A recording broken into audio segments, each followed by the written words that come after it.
Gotta say, this was easily the best episode of Survivor so far. I am here for the merge, and I know it's only episode 6, but they almost needed to do this merge sooner. I wasn't really getting enough from the episodes up to this point. I just don't like it when we go entire episodes without seeing like a third of the people on the show. It just doesn't sit well with me. And I know we got 2-hour episode tonight, so a lot more time to check in with everybody. But now that we are merged, it just feels like everyone is actually involved in what's happening with the game. And yeah, from here on out, it is going to be pedal to the metal. And I'm so excited to watch how this season plays out. So let's start off at the start of the episode with the fallout from last week's Tribal. And the biggest piece of fallout is Chanel's rogue vote against Mike. Mike is not happy about it. Chanel was already somebody that Mike and Hai and Lydia were not trusting. And this is just another reason not to trust her. Why she wrote Mike's name down, I don't know. I understand her not wanting to vote the way that she was told or the way everybody thought, but what is the value of that vote? And on the other side of that, I don't think Mike should have been as bent out of shape over the vote as he was. And even he went as far as to say that he will never trust her ever again. One last scene from Ika Tribe, and it's Tori just annoying Roxroy, trying to badger him for information. I honestly have no clue what her whole game plan is at this point. I know that she's this grandmaster psychologist, sociologist, master of brain science, or whatever she is, but it's not working for this game. She is at the bottom of the totem pole, and I think that over the next few weeks, she is going to be one of the easiest votes that this group makes to send someone home. So time for our merge. We're going to have a big twist on it from last season. Yes, that is right. The big twist of the merge is the food is coming from Applebee's.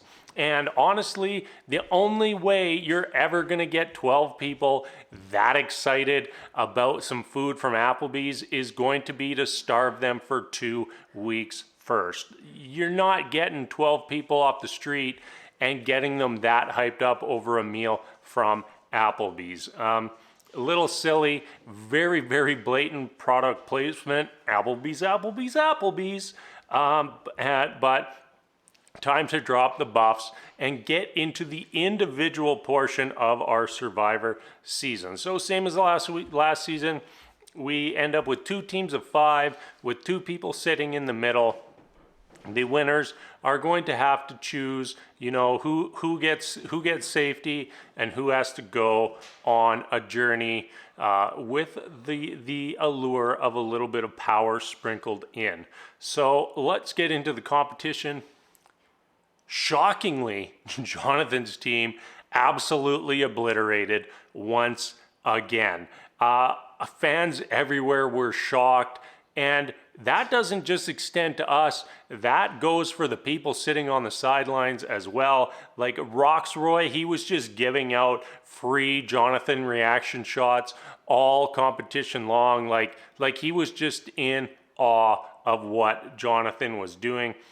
Kind of hilarious. Felt bad for Drea, struggling on that ball to try to help her team catch up, but really at that point it was just way too little, way too late. And the kick in the face that Drea received from Mike, a little bit unnecessary. So Jonathan's team wins. Does it even matter who else was on that team? No, it doesn't. They pick Lindsay to join the winners and send Roxroy on the journey. As a fan watching, it's well, obviously he's going to use the power. And I think it was very, very silly of that winning group to value the meal over sending one of them on that journey. You know, ended up costing one of them their game and their shot at the grand prize. But that's the game. You know, they don't know exactly what's at stake, and they don't understand how big their error was by not sending one of their original group on the journey. So we're now essentially merged. We get our Applebee's montage, and we're into our real individual game of Survivor. With the losers group, Drea like immediately 100% nails the twist, and I thought it was hilarious. Mike and Drea making an alliance right away, and I thought it was a pretty good move. I think at that point in time, it was essentially Mike, Hai, Lydia, Drea, Romeo, and Roxroy. Definitely enough to swing the vote, and probably would have been like if they had just stuck with that right there, would have been a good play to go pretty deep in the game, because honestly I think that if you had a solid 5 or 6 votes at this point that you were very comfortable with, you could have controlled the first few tribals after the merge with no issue whatsoever. Once we kind of get a few more people together, start to see that Mike and Jonathan seem to have an immediate connection. Omer kind of realizing that he's not going to have a vote, and just another reason about how shady and deceitful Chanel has been in this game. Hai starts wrangling votes and allies right away. Seems like Chanel, Tori, and Marianne are going to be the first targets, and they kind of come up with a group of 8 that could go very far in the game if they stick together, but they didn't even survive this episode. Meanwhile, on Exile Island, Roxroy, he whips together a shelter like in no time. You know, you'd think he's out there for I don't remember if it was 1 or 2 days, that he's just gonna pick a tree, sleep under the tree, rough it out, and carry on with his game. Nope, he builds himself a shelter, he builds himself a little bed, a nice little fire pit, gets his rice on, and then discovers about the hourglass twist. And obviously Roxroy is going to smash the hourglass, because why wouldn't he? It's like, hey, you can have safety for the week if you break this thing. Okay. Like, it's not a choice. Like, oh, the gameplay, the dynamics of this decision. Do you want to stay for another week, or do you want to risk going home? I think I'll stay for another week. Of course he's going to pick that. And then Tori has the audacity to be mad about how Roxroy smashed the glass, like he owes anything to Tori. Tori thought that she was doing him a favor by sending him to Exile Island, when clearly she was not. She thought, you know, if it was that big of a deal, Tori, you should have volunteered to go. And I think that that would have won you a lot more favor in this game than thinking that Roxroy wasn't going to smash the hourglass. Immunity. So our original team that won immunity, they no longer have immunity, and they're now battling for the final immunity. And this was just everybody dropping blocks, and it was really a battle of like who was just going to go slow enough and cautious enough to get the win. This was definitely not about being fast. This was about not making mistakes, and I think Tori stayed in control the entire competition, and as everyone else fell apart, she just slowly took control and got the win. You know, Marianne was catching up there at the end. She was definitely moving at a faster pace. But, you know, dropping things once early on was enough of a setback to allow Tori to get the win. Now we're in an interesting situation. So we've essentially had this loose alliance form of the 8, and I believe that 4 of them are on the block, and the 5th person on the block is Marianne, who has an extra vote and an immunity idol. So things immediately start to get messy. Romeo is rallying people against Jonathan very, very quickly.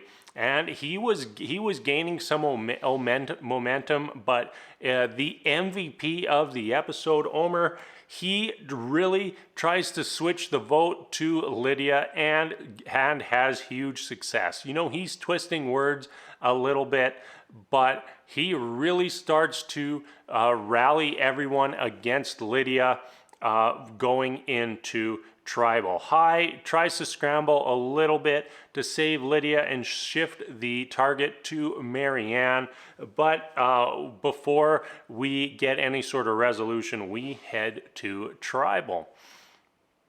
This is probably one of our, I don't know, boringest tribals of the year. Like, really nothing happened. I fully expected there to be scrambling and people changing their minds, making decisions, but everyone was very firm on what was happening, what was going down, and I think that should have been an indication on what was going to play out. The moment that no powers were used should have clicked in my head that it was going to be Lydia, because I really think that Jonathan has enough allies from his time in Jonathan Tribe that they would have let him know if it looked like the vote was going against him, and he would have had to use that shot in the dark. As we started to hit the votes, we had votes going everywhere. We had votes for Jonathan, votes for Lindsay,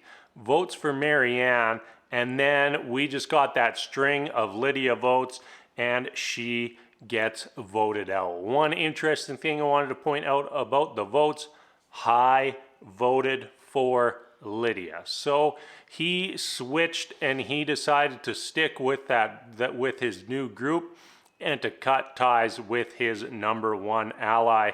Something I very much did not expect especially after the incident with the stones, where Hai stood his ground and protected Lydia. So that is it for this week's episode. A lot went down. 2-hour episode.